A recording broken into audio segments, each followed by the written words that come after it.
Hey y'all, thanks for tuning in to another Eye Awakening quick tutorial on how to make my berry moss awakening slushy.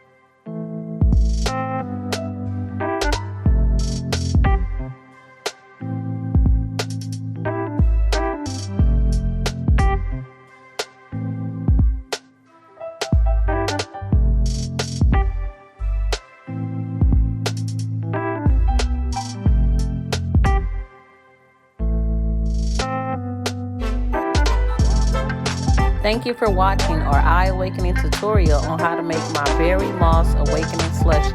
And don't forget to check out our website at www.eyeawakening.com, where we share health news, stories, and holistic products that help promote a healthy conscience. Peace and love.